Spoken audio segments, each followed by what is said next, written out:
Welcome to the first ever Hive Minds. I'll be hosting this weekly series. My name is Brian Hofstein. I've met some of you, but really excited to just expand this community and strengthen our ties as a global network of conscious leaders, change makers, collaborators. And so with that, I'll introduce Kevin Oroszlan. Kevin is a revolutionary coach, a freestyle MC, a speaker and yoga teacher. After foregoing a PhD in psychology, he quit corporate America and backpacked through Thailand, India, and Nepal on a quest to understand Eastern and Western mysticism as it related to his personal myth. Kevin is a student of modern psychology and ancient philosophy, utilizing the yogic science of mind and a weaponized intuition with his clients to facilitate transformation. He lives in Encinitas, California when he's not traveling, facilitating retreats, workshops, and emceeing international events. Kevin has spent years synthesizing the teachings of both the psychologies East and West and now seeks to unite them in a flow state for the new paradigm. Kevin, thank you so much for joining us today. Wow, thank you so much, Brian. Ryan, it's so good to be here with the Hive Mind, collective intelligence. It's an honor. Great. And Kevin, you know, we were talking, there's a lot of stuff that we're going to get into, but just topically, there's so much going on right now with regards to what's happening in the news and just around the world with the gender relations that we're experiencing. And you're someone that has helped to activate the divine masculine and to speak that truth around, you know, the fact that we have all in us feminine and masculine aspects, and was wondering if you could just start us kicking us off with that idea of what is the divine masculine, what is the divine feminine, and how does it relate to your work? How does it relate to us as human beings, as leaders, and to the new paradigm that is emerging through some of the tension that we see in the news right now? Yes, this is a big topic in the global stage, right? And it's also been what I've been spending most of 2018 exploring in my own inner world and psyche and in my work. Been privileged to do a lot of men's work. And just to, I guess, establish the definition, something divine or divinity, right, is participating in the wholeness and the fullness of life. I don't say that in a religious way. For me, the divine masculine or the divine feminine is a person who has integrated both sides into a whole expression and is also in service to life. That is maybe a working definition for the divine masculine, would be a man who has integrated the yin components of his psyche, of his body, of his mindset. Not necessarily that he's more feminine. And so I think it's an important distinction and something you're seeing on a world stage, especially in the US with Kavanaugh right now and Me Too, and in the Western, you know, media. There's not really this understanding that we all possess both sides. We have both poles. We have a masculine, logical, decisive, discerning part of ourselves, and we have a feminine side, which is the feeling, the part that builds relationships and community. And you also see it as intuition. This has to do with, you know, the bilateral symmetry we find ourselves in, both in right and left hemisphere, but also in gender. And there's a bilateral symmetry that is pervasive, you know, in culture, if you look in. And so the full expression of men is being called for, I think, right now. You see women sharing a lot of stories about trauma that was suppressed for a long time, perhaps thousands of years, if you really go on the anthropological way and see how patriarchy has developed since the invention of agriculture. And this is to say that we're not going to go into a matriarchy next, right? Like, what are we going to do with all this energy we're feeling from women? They're like, you know, we haven't been heard, we've been abused. You know, the sexual conversation is very prevalent. And the solution isn't to flip to the feminine rising. And, you know, men are like, well, now women want to run the world, these damn liberals, you know, you see the conservative pundits. But actually, I believe it's a institution of a new golden age of individuals who've activated both sides. And we can live in partnership and in harmony again, which is actually the way of nature, the way of symbiosis, and recognize the way that, yeah, men have created a reality that maybe is only to one side and is very narrow and limits the expression of the feminine, specifically the elderly, women, and children. And this has been my path in understanding and articulating this and seeing it play out in culture as well. Yeah, it's really beautiful. And I've felt this for a while now, you know, when the hashtag, or still is, the future is female was first raised. I very much resonated with me, but it's been interesting talking to some of my sisters and just beautiful women leaders that I've encountered. When I tell them about this, I've gotten the reaction that, no, the future is not female. The future is both masculine and feminine. And that everyone just needs to show up in a more authentic and loving way. And I wonder, you know, as a man, how you see this awakening both for men and women, and this sort of integration of the yin and the yang that we all have within us. Yeah, and I actually would love to do just a quick exercise with all of you. That's going to be 2 deep breaths, because what was coming up when you're speaking, Brian, was literally men becoming more embodied and not living in the world of mind. So if you guys are open to this, I'm just going to take a straight spine, take a full inhale into my belly.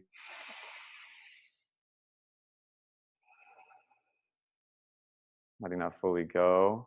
And then I'm going to take another deep inhale into my feet, into the soles of my feet.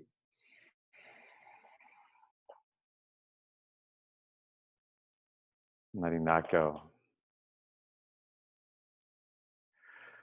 To answer your question,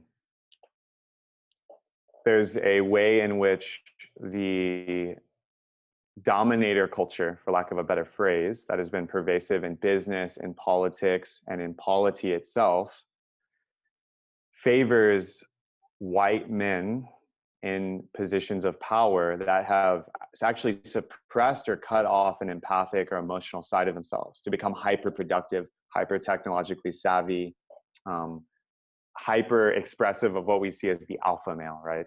In the chimpanzee or bonobo troop. You know, it's something we inherit from biology. When you see it in primates, you see it all through mammals. There's these dominance hierarchies.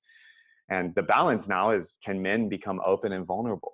Can we let down armor of the way it's supposed to be, you know, not being feminine, not being a pussy, not being a woman, you know, this idea that I experienced growing up in Texas to a large degree, and still experience on subtle levels in the so-called spiritual or New Age community. And I think that's an important thing to say, even here in Encinitas, where we have a bit of a bubble. And then for women on the other side, women can express the more masculine parts of themselves, starting their own business, stepping into positions of influence, of power, sharing their voice, sharing creativity. And, you know, instead of like the female rising and we need to put them on a pedestal and be, you know, shame, blame, guilted for all the bad men have done. Most women, as you're sharing, Brian, come to me and they're like, where are the men? We want whole embodied men that are in touch with emotion and feeling and tuned in. That's the kind of king and partner I want. It's not men to grovel to women. Yeah, absolutely. And that's beautifully put. I think it's interesting too, hive, like the metaphor of a beehive, you know, at the center of the hive is a queen. And one of the things I'm really passionate about is waking up to this earth as like Mama Gaia, and realizing that we're in service to a feminine goddess in many ways when we're in service to this earth and this planet.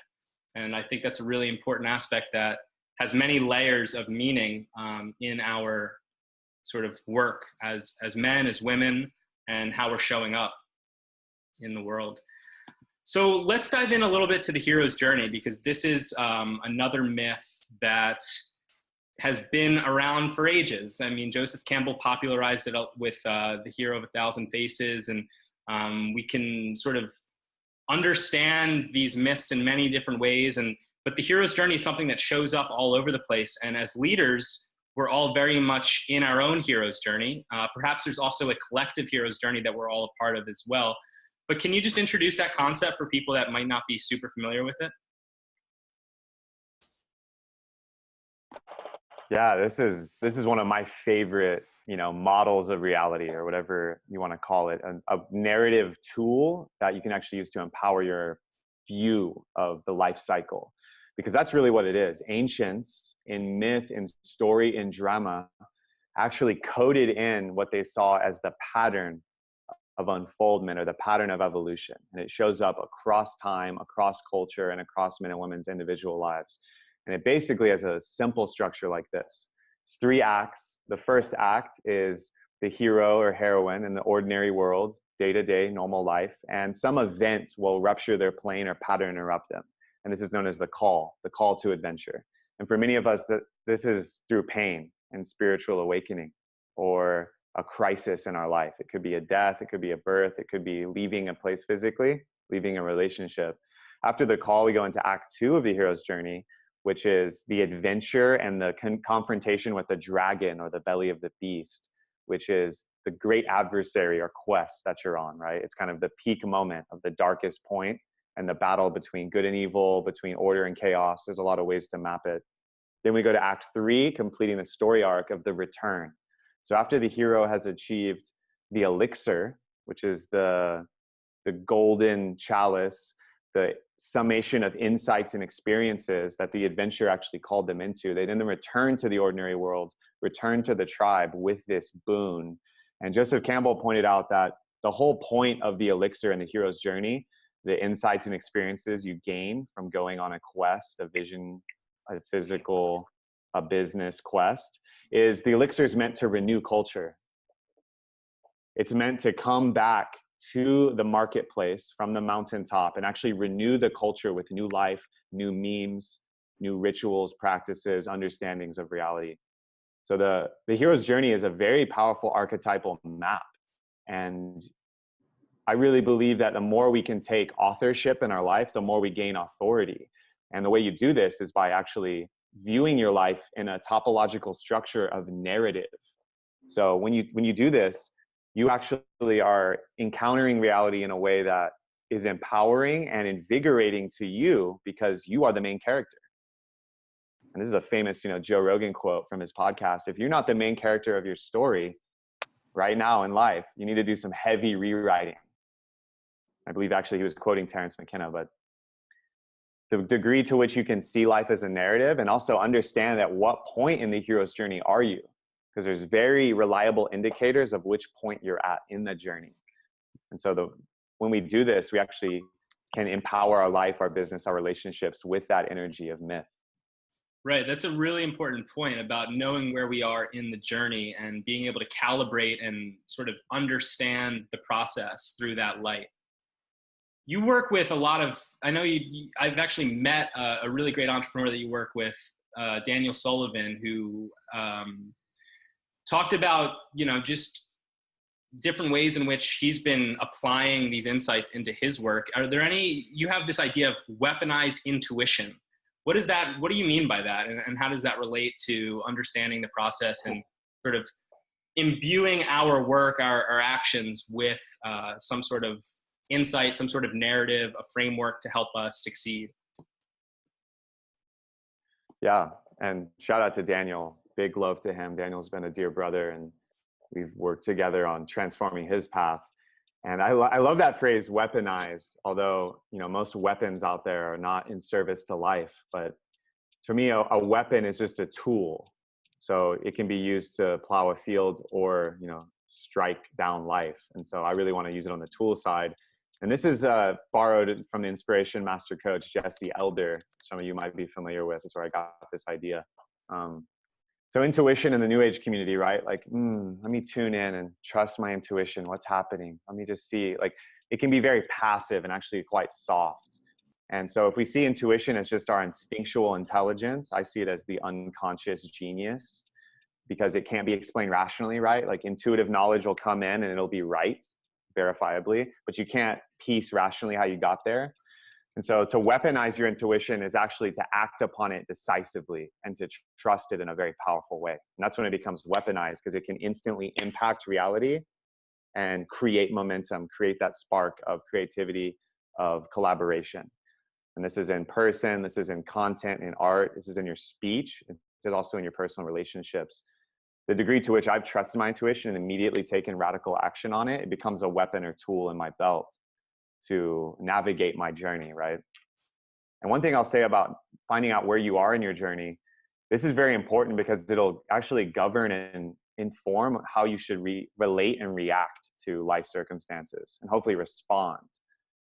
If you're just hearing the call and you're in a comfort zone and there's a call to adventure, maybe a business deal, a program, an event, a relationship is calling you up and out of the coffin of the comfort zone, you're very early in the hero's journey, and you'll actually be served greatly by taking action with courage and actually taking more action on the side of risk.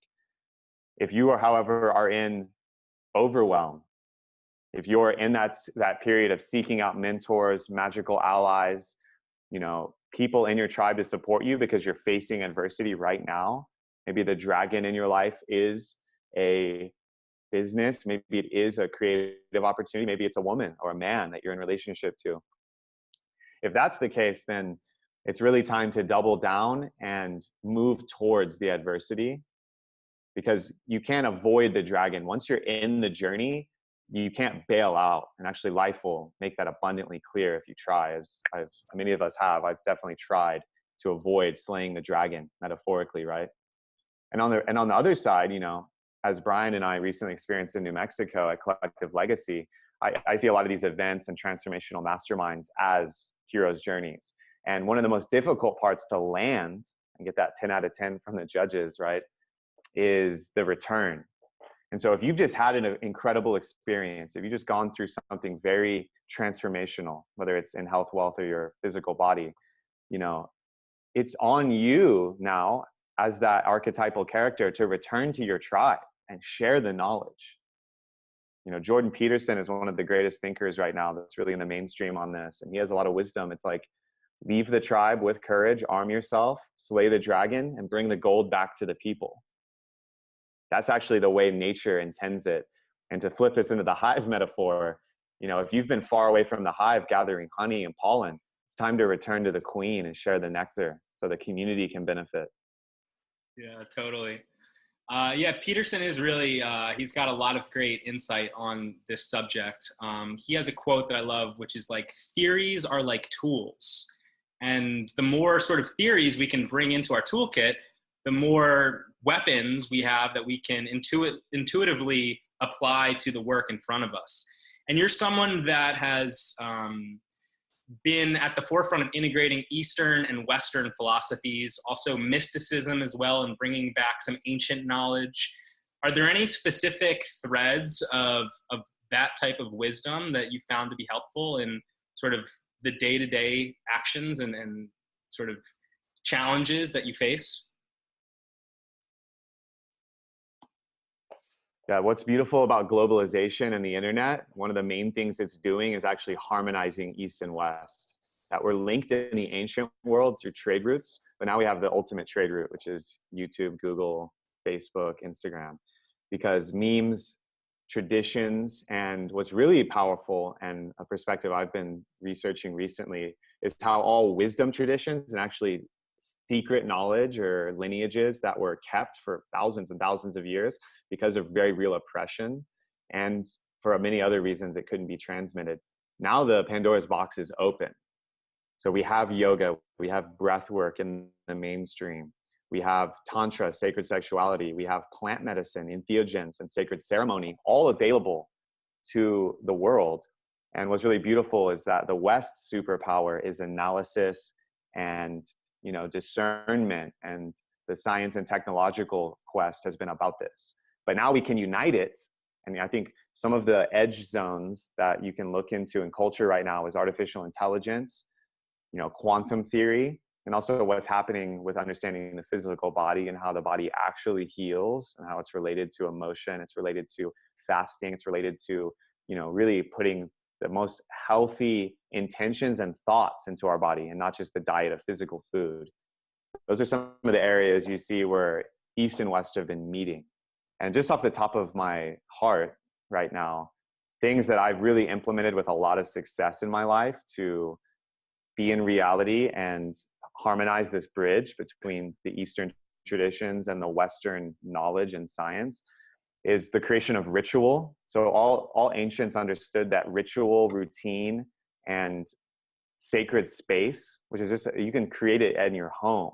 You don't have to go to church. You don't have to go to a sweat lodge to have it. the degree to which you partner with ritual in your life is actually going to code and program your reality for success. And you see this in the entrepreneur world with the popularity of morning rituals and routines to, you know, heighten productivity. But I would really invite you to see them as a spiritual practice as well, because not only will it hone your ability to answer emails and do sales calls, it's also going to bring this archetypal awareness into your cellular level. And that brings me to the next one, which is breath work. The most popular, you know, form right now out there is the Wim Hof Method, and Wim Hof has, you know, masterfully brought this to the masses. But really, there's so many different types of breath, and altering your breath is going to be the most tangible way to alter your consciousness the most quickly. And that's because breath holds, quickening the breath, hyperventilation, you know, dropping the breath into different parts of the body through movement is going to directly tweak the ratio of carbon dioxide, oxygen, and nitrogen in your blood. And this literally has psychoactive effects because it can modulate neurotransmitters. So a ritual of breath work, I just combine them. And then the third one is the master emotion, which all, you know, true traditions talk about: kindness, compassion, and gratitude. This emotion is a master switch that is going to directly impact your physiology and can really reframe negative emotion when it's charged in situations in your business and in your, you know, relationships, especially intimate. And this has also been popularized, right? Entrepreneurs love gratitude, love this idea, but the degree to which you take that, you can take it really deep, because I've noticed in my own life, in my shadow, and also in my client work, that you can't fake the funk. If your physical vibration and actual thoughts are negative and you're like, man, I really hate this. I hate that I have to do this. I don't like that person, but you're still going through the motion of, I'm so grateful for this person. There's really a disconnect I see in a lot of the practices where the embodiment comes into play.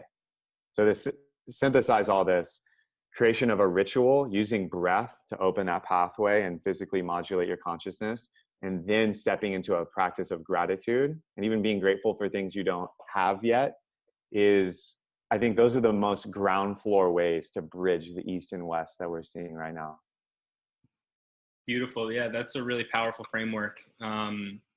And it helps us get into this state of flow that we can just bring into our lives, and to find that even in our work, we can engage in flow states. And that's another thing that you've sort of touched on in your work. What I'm sure most people are familiar with flow states at this point, but how do you understand the flow state? Yeah, the flow state is something that's probably one of my main topics of research and practice right now, even more so than it has been when I was practicing it unconsciously, right?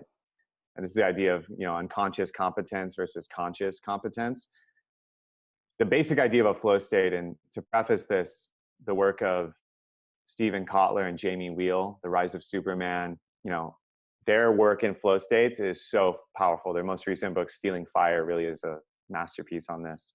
The flow state was discovered and codified in the academic literature by Miguel. He's a Hungarian researcher.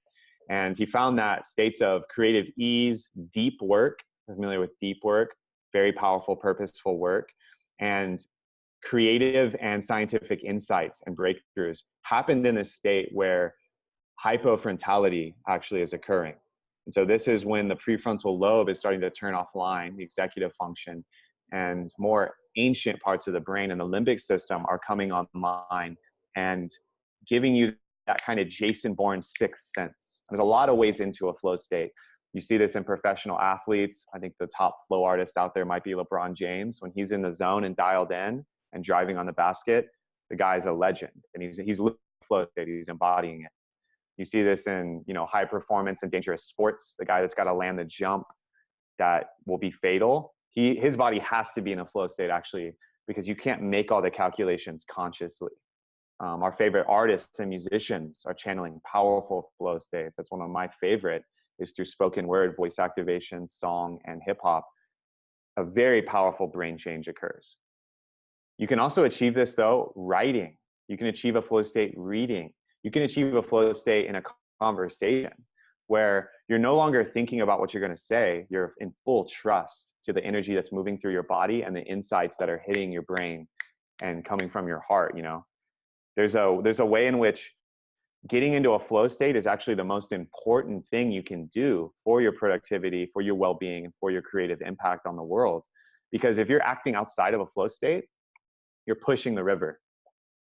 This is a great metaphor I've been practicing and feeling into, is like, are you going to push the river, or are you going to recognize that life is flowing downstream and partner with it and make yourself more aerodynamic?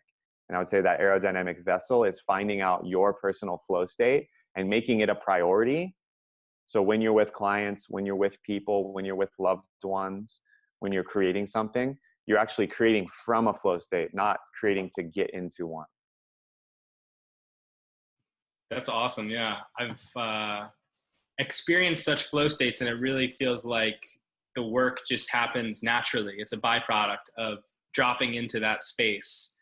And as we go about our lives and the different things that we might be up to, it seems like bringing that intentionality to a sort of a foundational level of like, where am I? What is my vibration right now? What is the flow that I'm sort of grooving through, and how does that express itself in the work I'm doing? It's a really important idea for us and all the different things that we might get up to. And so, you know, as we think about all these new ideas, from flow states to globalization, masculine, feminine, just full embodiment of more sacred truths, of more realizations that have not been in the zeitgeist, have not been as much of a priority for change makers. Now that we're trying to wake up to these ideas, it is like there's a new paradigm that's emerging. And we talked a little bit, we were at this collective legacy event in New Mexico, which was very much about what this new paradigm looks like. I'd be curious just to hear from you, Kevin, like, what does the new paradigm look to you? What does it look like to you? So there's this idea, I'm a big nerd for civilization history and the human project, right? Because I never was satisfied by answers in religion or even in spirituality or gurus. And if you look at a lot of civilizations, when they enter into a dark age or a time of stagnancy or confusion, they often search backwards in time for a civilization that had it right. And this is what you saw happening in the Enlightenment in the 1500s, where they were calling upon classical Greek and Roman ethos, philosophy, and political structure to pull them out of the Middle Ages and the Dark Ages, where, because of the church's suppression, science, technology, and the arts were in stagnancy. And so in the same way, what you see in modern culture is all civilizations, all golden age timelines coming into play. So we have the plant medicine and the ayahuasca craze and all of the research now being done on psilocybin at Johns Hopkins, the whole shamanic tradition from the jungle, maybe the most ancient and first religion of mankind, is coming into play. That's a big piece. You have ancient Mayan, Toltec, and Aztec work coming into play. This is the work of Don Miguel Ruiz, the work of the agreements. There's a whole side of the wisdom in the West that has been kept away. And in the same way, it's happening in the East, and they're meeting.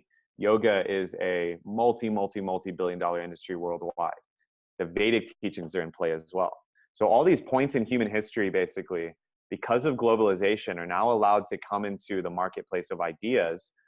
And the degree to which a leader who's savvy, but also looking at the landscape and seeing that you're going to have to find what's unique for you, but you're gonna have to pull from all these different traditions at once to keep ahead of global markets and be an innovator and stay in that flow state where people trust you fully because of your integrity and also your understanding of the timeline we're in. And so the new paradigm doesn't work, through bypassing. This is what we're seeing with Me Too and the male-female conversation right now. There's been a lot of bypassing of listening to women, honoring their opinion, listening to the things that are coming out of the shadows that were kept hush-hush by boys' clubs. This was a bypass. And, the new sexiness, the new economic abundance is going to be through full alignment. Open source is a big, phrase in here too, and transparency and integrity. Your head has to match your heart in the new paradigm. I think that's really at the core of it. And then this spirals out into conscious business. This spirals out into creating divine union, powerful relationships between men and women that's operating at a whole new level of sharing, sexual space, but also sharing the cultural space. So men and women are being called to work together in relationship and in the tribe to hold that new energy. And you also see this in decision making. So a hierarchy may not work anymore, where there's one leader trickling down, ideas into the organization. This is where the idea of a hive is very powerful. Something like a holarchy or a synarchy. The nature of human cooperation is changing itself. True symbiosis and structures, in various fronts. Intentional communities and eco-villages have been experimenting with this for a long time. Cryptocurrency is demonstrating this through blockchain on a technological and economic level. And then you have, the new collaboration models. The new school of entrepreneurship is all about collaboration and affiliation and tribe building. It's no more about, this expert syndrome, the alpha male syndrome. All of these things are collapsing at once. So the new paradigm is like, who can be the best flow state mixed martial artist is kind of how I'm thinking about it. That is super rad and totally vibes with everything that Hive's about. I mean, I think one aspect that we're trying to do here is to realize that the greatest potential that we all have comes from first self-actualization, but then having that actualization be in service of our shared goals and objectives. And so as we're building out this talk series, a lot of it is to empower our network and community with the ideas, the leaders, the resources to bring into their lives so that they can show up best for themselves and then bring whatever that amounts to the collective. And so, yeah, it's definitely all of these aspects that you've touched on are super important, and really excited to just help continue pushing them into the mainstream so that more and more people can get on board and join this ship, because it really is taking off. Okay, so we're gonna open up for questions in a little bit, so folks can start getting those ready, if whatever comes to mind. Kevin, if we could just kick off or finish here with just maybe if you have like 3 recommendations for leaders, just any top 3 that comes to mind, top of heart, top of mind. Yeah, top of heart and mind. A big one that we were demoing at Collective Legacy, this mastermind we were a part of, but I think is going to be more and more critical, especially for business leaders and community leaders, is the technology of counsel. So there's a technology that most ancient cultures used. It was not the pyramid or the square, it was the circle. And the circle, I just invite you to, do this thought experiment with me. Imagine 12 people. So you already have this in boards of advisors, you have this in committees, but really embodying a council is about suppressing the ego field.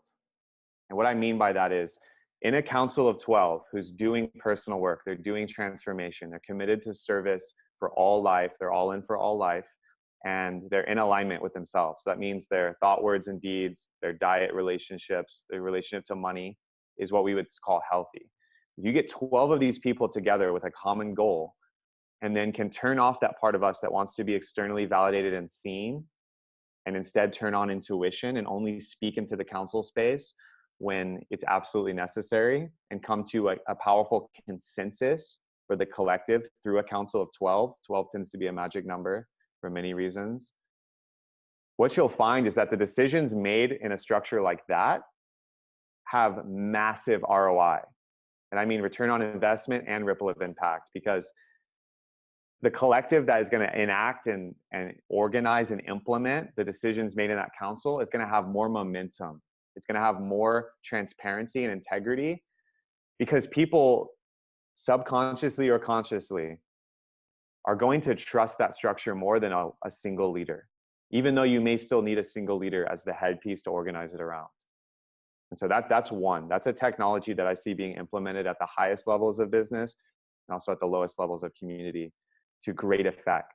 This is something really our Native American and Indigenous family can teach. The next one I would say for global leaders is finding your flow state. It has never been more important to find what makes you come alive and lights up your cells with excitement and passion, because when you act from that place, it's an infinite battery source. You're acting from hustle, you're acting for external, motivators. Usually they are fame, aka influence, money, attention, whatever.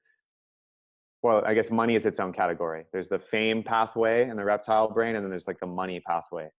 And the more we can actually internally motivate ourselves and align to life and create these structures from a flow state, you're going to actually accrue more influence and money, but in a backdoor kind of way, not in the mainstream culture way. So that's number 2, is like find and commit to your flow state. The other thing is understand that at the highest level of cultural operating system is mythology. And make no mistake, the reason we're having this conversation and what Hive, I feel the ethos and like the golden thread is about, and what you're saying, Brian, about what is the new paradigm, it's all about we've lost mythology. The old myths and operating systems are not working. And we're debugging in culture right now. We're debugging what it is to be a man program, what it is to be a woman, what that looks like together. We're debugging patriarchy, debugging capitalism. And so as a global leader, the degree to which you can create empowering new mythologies for yourself and those in partnership with you is the degree you're going to be successful in the new game. Nice. That's really helpful stuff. All right. Well, does anyone have any questions? I think we have, you can raise your hand through Zoom, or I think we just have a few people on the call at the moment. So you can shout it out, and we can see what's buzzing in the Hive minds right now. Feel free to type questions anytime in the chat window, which is usually in the bottom right of the Zoom screen.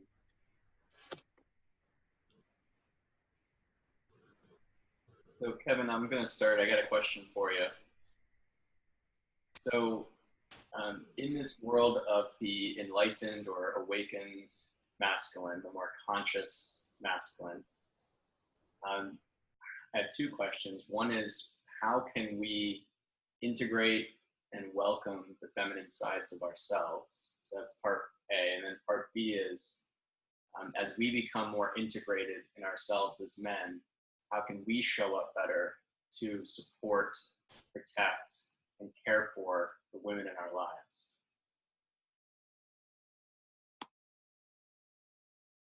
Yeah, thank you, Ryan. Very powerful question.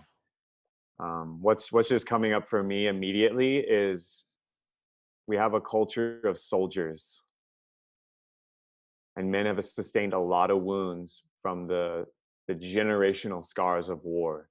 And so what you spoke of, the protection, the soldier mentality fully cuts off and suppresses the feminine, which is the feeling, which is emotional bonding, which is intuition. It's highly mental, it's highly discriminatory, and it's highly, planning based and execution, which is very powerful. We don't have to lose that technology. However, we need to empower the other side.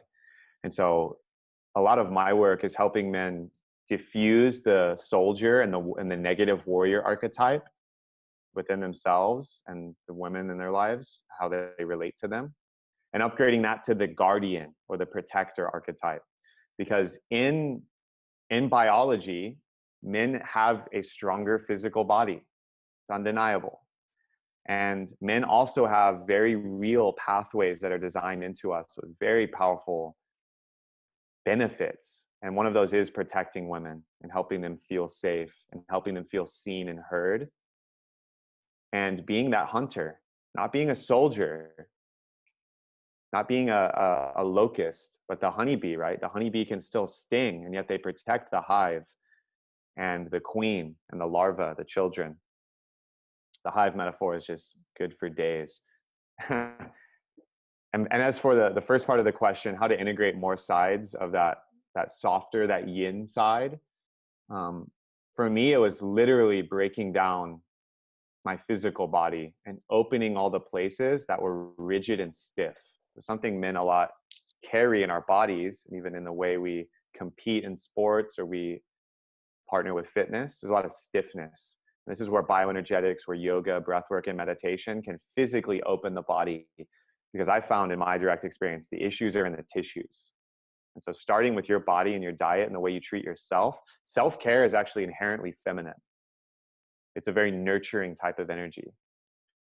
And on a higher level with relating to women, it's all about communication. So the new game for men that can really make their women feel good, Ryan, is, for me, it's all about authenticity and vulnerability and having those hard conversations from a place of power, not collapsing and becoming impotent, but staying in my masculine power and purpose, but also admitting, hey, I don't have it always figured out. Or, hey, I really messed up, but I need to make that up to you and stay in my truth.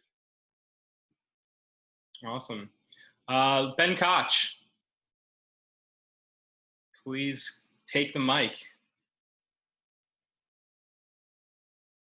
Yeah, thank you. So I'm really intrigued by this technology of counsel concept. So what are the mechanics of like an individual entrepreneur, like finding a council or a tribe of 12, like you mentioned, and what are you like, without like a single leader, like how does the structure, how is it facilitated that it becomes like a power source for thinkers and entrepreneurs and leaders?